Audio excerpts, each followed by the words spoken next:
This is Azra and you are watching Florence learning. Guys आज का topic है हमारा पास्ट परफेक्ट कॉन्टिन्यूअस टेंस। मैंने अपनी लास्ट वीडियो में आपको पास्ट कॉन्टिन्यूअस टेंस के बारे में बताया था। आज का टॉपिक है past perfect continuous tense. Guys दोनों सेंटेंस जो है देख के थोड़ा सेम लगते हैं, सिमिलर लगते हैं, लेकिन दोनों में फ़र्क है। फ़र्क क्या है? अगर मैं बात करूँ वह जा रहा था, कोई कंटिन्यू हो रहा था, ओके, तो वह वो पास्ट कॉन्टिन्यूअस टेंस होता है।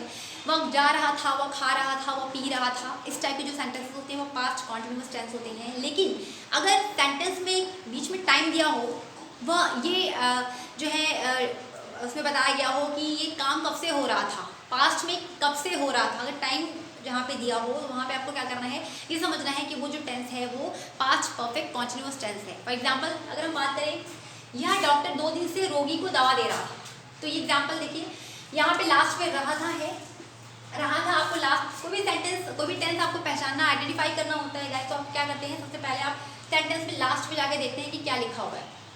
तो लास्ट में जो लिखा होता है आप उसके बेसिस पे आप उस टेंस को आइडेंटिफाई करते हैं कि कौन सा टेंस है। तो यहाँ पे आपको क्या करना है कि देखिए यह डॉक्टर 2 दिन से, तो यहाँ पे रहा था के साथ आपको 2 दिन भी दिख रहा है, तो आपको ये भी यहाँ दिख रहा है कि कितने टाइम से दे रहा है। जब टाइम हो एज वेल एज लास्ट में रहा था, रही थी, रहे थे भी हो, तो आपको ये समझना है कि वो जो टेंस है वो पास्ट परफेक्ट कॉन्टिन्यूअस टेंस है, राइट। सिर्फ रहा था, रही थी दिखेगा तो आपको वो पास्ट कॉन्टिन्यूअस टेंस समझना है। अगर नहीं टाइम भी ऐड हो तो आपको पास्ट परफेक्ट कॉन्टिन्यूअस टेंस की कैटेगरी में उसको रखना है।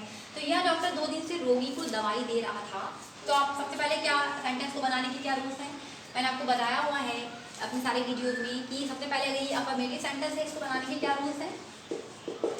रूल्स ये हैं कि यह डॉक्टर 2 दिन से रोगी को दवा दे रहा था, तो सबसे पहले आपको सब्जेक्ट लगाना है। सब्जेक्ट है दिस डॉक्टर, दिस डॉक्टर दे रहा था, ओके। हेल्पिंग वर्ब क्या मैंने लिखी हुई है यहाँ पे, हैड बीन। आपको हेल्पिंग वर्ब का यूज क्या करना है, had been. Had been guys आप किसी के भी साथ यूज कर सकते हैं, चाहे सिंगुलर सब्जेक्ट हो, इसका कोई टेंशन नहीं है। इस टेंस में आपको सिंगुलर सब्जेक्ट के साथ भी आपको हैड बीन का यूज करना है, एज वेल एज आपको प्लूरल सब्जेक्ट के साथ भी हैड बीन का यूज करना है, ओके। तो दिस डॉक्टर हैड बीन, उसके बाद क्या है, मेन वर्ब क्या है, देना। देना क्या होता है, देने का आपको गिव लिखना है, लेकिन यहाँ पे वर्ब का आईएनजी फॉर्म यूज करना है। मैंने आपको बताया हुआ है कि जितनी भी टेंसेस हैं, अगर उसमें कॉन्टिन्यूअस लगा हुआ है, जितनी भी हमारे टेंसेस हैं जिसमें भी कॉन्टिन्यूअस लगा हुआ है, उसमें आपको मेन वर्ब का आईएनजी फॉर्म यूज करना है। मैं टेंस की बात कर रही हूँ, ओके।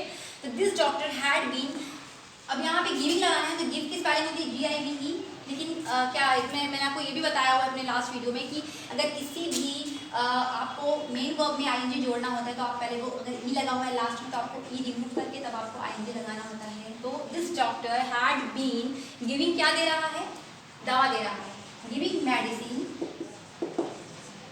किसको दे रहा है, रोगी को, टू द पेशेंट। अच्छा कब से दे रहा है, 2 दिन से दे रहा है। अच्छा मैंने यहाँ पे सिंस और फॉर का भी यूज लिखा हुआ है गाइस। अगर यहाँ पे पीरियड ऑफ टाइम की जहाँ पे बात होगी वहाँ पे आपको फॉर का यूज करना है, फॉर का यूज करना है आपको पीरियड ऑफ टाइम के लिए, राइट। पीरियड के लिए, पीरियड ऑफ टाइम के लिए आपको फॉर का यूज करना है। एंड पॉइंट ऑफ टाइम के लिए आपको सिंस का यूज करना है। यहाँ 2 दिन से दिया हुआ है, ओके, 2 दिन से, यानी यहाँ 2 दिन का पीरियड बता रहा है, तो आपको क्या करना है, यहाँ पे क्या लगाना है, फॉर का यूज करना है। तो this doctor had been giving medicine to the patient for 2 days, okay. अगर यहाँ पे सुबह से, शाम से, रात से, यहाँ पे पॉइंट ऑफ टाइम बता रहा है, सुबह से, शाम से, सुबह से दे रहा है, शाम से दे रहा है, रात से दे रहा है, आधी रात से दे रहा है, अगर इस टाइप की टाइम्स होंगे तो आप वहाँ पे सिंस का यूज़ करेंगे। और अगर कोई इतनी बजे से दे रहा है तो पर्टिकुलर वो पॉइंट ऑफ टाइम की बात हो रही है। अगर मैंने बोला कि 8 बजे से दे रहा है तो 8 बजे एक टाइम को इंडिकेट कर रहा है कि 8 बजे से दे रहा है, तो आपको वहाँ पे सिंस का यूज़ करना है, ना कि फॉर का, ओके। 1972 से रह रहा है वो इस मकान में, अगर ये बात हो रही है तो यहाँ पे 1972 को इंडिकेट किया हुआ है कि 1972 से रह रहा है, ओके। तो यहाँ पे जहाँ पीरियड ऑफ टाइम की बात होगी वहाँ पे आपको फॉर का यूज़ करना है, जहाँ पे पॉइंट ऑफ टाइम की बात होगी वहाँ पे आपको सिंस का यूज़ करना है। अगर आपको सिंस और फॉर का यूसेज समझ में नहीं आया है तो मैं आपको इसका एक सेपरेट वीडियो लेक्चर बना दूंगी, ओके। तो अभी हम ये पास्ट परफेक्ट कॉन्टिन्यूअस टेंस के बारे में सीखते हैं। पहले यह doctor this doctor had been giving medicine to the patient for 2 days। Okay, तो ये हमारा अफर्मेटिव सेंटेंस का रूल हो गया। अब हम बात करते हैं नेगेटिव सेंटेंस की। यह डॉक्टर 2 दिन से रोगी को दवा नहीं दे रहा था। ओके, यहाँ नहीं लगा दिया, फिर नेगेटिव बन गया। जैसे मैंने यहाँ नहीं लगा दिया है तो नहीं की इंग्लिश होती है नॉट। आपको क्या करना है, नॉट कहाँ लगाना है, हैड के बाद। याद रखिएगा, जब जहाँ पे डबल हेल्पिंग वर्ब होती है, ट्रिपल हेल्पिंग वर्ब होती है, मीन्स जैसे हैड बीन, यहाँ 2 वर्ड वाले हेल्पिंग वर्ब जहाँ भी जिसमें भी होगा, आपको नॉट हमेशा पहले वाले के बाद लगानी है। जहाँ पे हैज बीन होगा तो हैज नॉट बीन लगाना होगा, हैड बीन होगा तो हैड नॉट बीन लगाना होगा।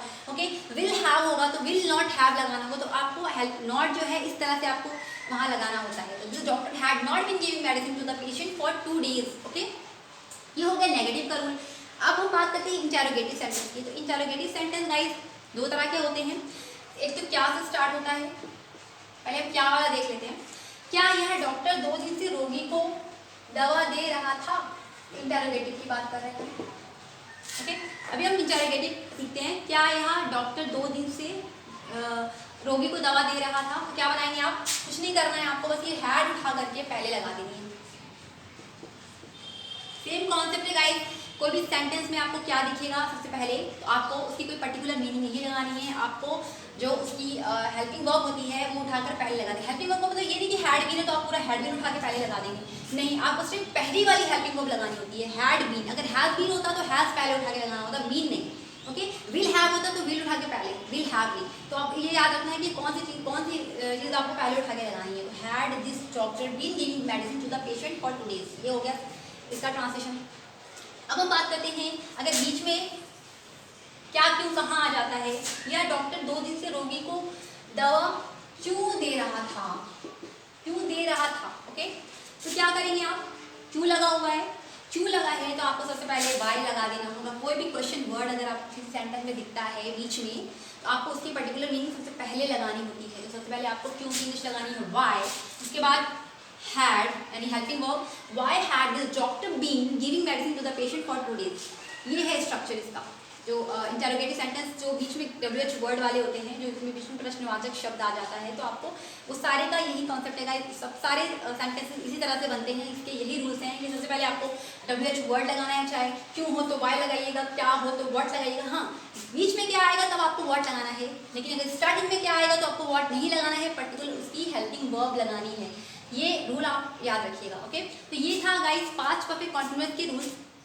आई होप कि आपको समझ में आ गया होगा। कोई भी डाउट रह गया हो तो प्लीज़ मुझे कमेंट सेक्शन में आप लिखिए, मैं उसको रिप्लाई करूंगी। और अगर आपको आज का वीडियो अच्छा लगा हो तो प्लीज़ मेरे चैनल को लाइक और सब्सक्राइब कर दें और अपने दोस्तों के साथ शेयर कर दें। तो thank you so much guys for watching this video. Till then keep practising, keep smiling, bye bye.